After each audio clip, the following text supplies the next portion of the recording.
చాలా వారికి మనస్ఫూర్తిగా నా సంతాపం తెలియజేస్తాం. అలాగే ఒక ఇద్దరు మిస్ అయ్యారు.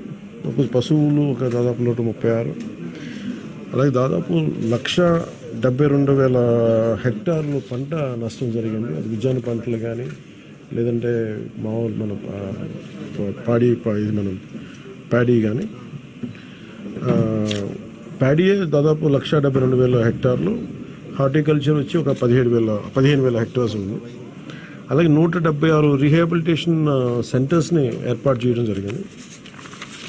దీనిలో ముఖ్యంగా ఈ దాదాపు 328 ట్రైన్స్ క్యాన్సిల్ చేయడం జరిగింది. 6,44,536 మంది ఈ వరదల వల్ల ఎఫెక్ట్ అయ్యారు. దాదాపు 193 రిలీఫ్ క్యాంప్స్ మెయింటైన్ చేయడం చేస్తున్నాం. అలాగే దాదాపు 42,707 మందికి రిలీఫ్ క్యాంప్స్లో అకామిడేట్ చేసాం. దాదాపు 194 మెడికల్ క్యాంప్స్ ఆర్గనైజ్ చేసాం. దీనికి ఇది ఇంకొక ఈ డేంజర్ ఇలా కంటిన్యూ అవుతుందా లేదని చూస్తుంటే ఖచ్చితంగా తగ్గుముఖం పడుతుంది. ఇది గాబరా పడాల్సిన అవసరం లేదు. అలాగే మేము సహాయ కార్యక్రమాలు పాపం అందరూ కూడా పిఆర్ పంచాయతీరాజ్ దగ్గర నుంచి స్టేట్ సిసోడియా గారి అధ్యక్షతన గౌరవ ముఖ్యమంత్రి చంద్రబాబు గారి ఆధ్వర్యంలో సహాయ కార్యక్రమాలు స్టేట్ డిజాస్టర్ మేనేజ్మెంట్ అలాగే నేషనల్ డిజాస్టర్ మేనేజ్మెంట్ అందరూ ఒకటే ఇన్ ట్యాండెం కలిసి పనిచేస్తూ ఉన్నారు. సో దాదాపు ఈ సెంటర్కి 600 to 700 కాల్స్ వస్తూ ఉన్నాయి. ఈ సెంటర్కి ఎక్కడెక్కడ ఇబ్బందులు ఉన్నాయంటే అడ్రస్ చేస్తూ ఉన్నారు. అతి తక్కువ సమయంలో ఇంత ఎఫెక్టివ్గా పనిచేయగలిగాం.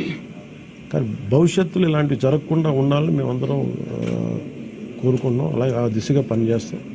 ఇది ఒక రోజుతో కాకుండా ఇది రాత్రంతా పాపం సిసోడియా గారు కానీ అందరు కానీ ప్రతి పంచాయతీరాజ్ కానీ అందరూ ఈ డిజాస్టర్ మేనేజ్ ప్రతి ఒక్కరి కాల్ సెంటర్స్లో ఉన్నవాళ్ళు మొత్తం అందరూ రాష్ట్ర యంత్రాంగం మొత్తం ఆల్మోస్ట్ ప్రతి ఒక చిన్నపాటి ఏరియా కూడా ఒక ఐఏఎస్ ఆఫీసర్ని పెట్టి సహాయ కార్యక్రమాలని ముందుకు తీసుకెళ్తా ఉన్నాం.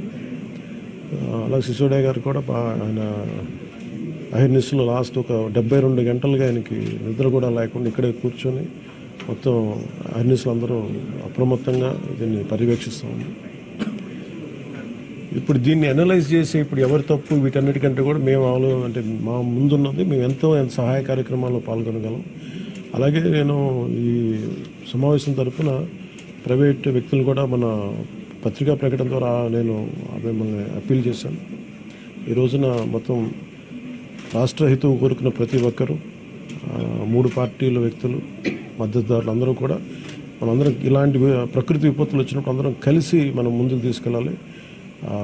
రాష్ట్ర ప్రభుత్వం నుంచి కొత్తగా ఏర్పడ్డ ప్రభుత్వం మనం ముందుకు తీసుకెళ్తా ఉన్నాం. అలాగే మీ వంతు సహాయం కూడా మీరు చేయమని కోరుకుంటా ఉన్నాను. అలాగే నా సైడ్ నుంచి కూడా ఈ ప్రత్యేకించి రాష్ట్ర సీఎం రిలీఫ్ ఫండ్కి 1 కోటి రూపాయల నిధుల్ని నేను చంద్రబాబు గారి రాష్ట్ర ముఖ్యమంత్రి నిధికి నేను విరాళంగా ప్రకటిస్తున్నాను. ఈ సహాయ కార్యక్రమాలకి చిన్న ఒక పూర్తి స్థాయిలో ఏమాత్రం వాళ్ళకి వచ్చినా కానీ నాకు చాలా ఆనందం కలుగుతుంది. ఆ దిశగా రేపు కలిసి వారికి అందజేస్తున్న చెక్ ఒకటి. అలాగే ఈ పరిస్థితుల్లో ఒక చిన్న అనాలిసిస్ ఏంటంటే రీహాబిలిటేషన్కి షిఫ్ట్ చేయబడ్డ వారు 42,000 మంది. నిన్న మెసేజ్ కూడా పెట్టాను. ఆర్బీ రోడ్స్లో కూడా దాదాపు 1,808 కిలోమీటర్లు డ్యామేజ్ అని ఒకటి కరెక్ట్ చేసుకోవాలి, దాన్ని దృష్టి పెడుతున్నాం. అలాగే 188 బోట్స్ యాక్షన్లో ఉన్నాయి, దాదాపు 5 హెలికాప్టర్స్. అలాగే గజేతగాళ్ళు దాదాపు 283 మంది సహాయ కార్యక్రమాలు పాల్గొన్నారు. దాదాపు 3 లక్షల ఫుడ్ ప్యాకెట్స్ సప్లై చేశాం. అలాగే ఈ కంట్రోల్ రూమ్ ప్రజలకు ఏదైనా సరే మీకు అత్యవసరమైన పరిస్థితుల్లో ఉండాలి అంటే ఇది 112 ఈ నెంబర్ కానీ అత్యవసర నెంబర్లు కానీ 1070. సో 112 మీరు ఎక్కడున్నా సరే విపత్తులు ఇరుక్కుపోయి ఏదైనా కష్టం ఏదైనా ఇబ్బంది ఉందంటే వెంటనే మేము స్పందిస్తాం. దానికి మీరు కంట్రోల్ రూమ్ నెంబర్ 112, ఇంకొక నెంబర్ 1070. ఇది కాకుండా 1800 4250 101. మళ్ళీ రిపీట్ చేస్తాను.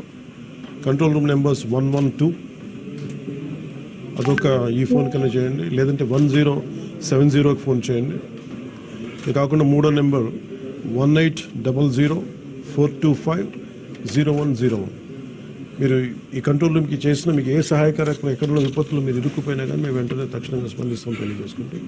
అలాగే దాదాపు 80 కోట్ల రూపాయలని జిల్లాలకి ఈ రిలీఫ్ అండ్ రీహాబిలిటేషన్కి విడుదల చేయడం జరిగింది.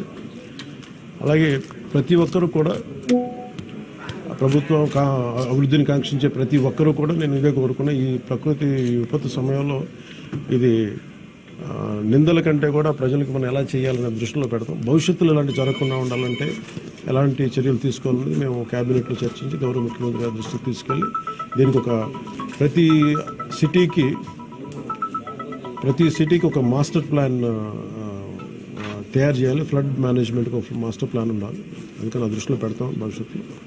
Thank you.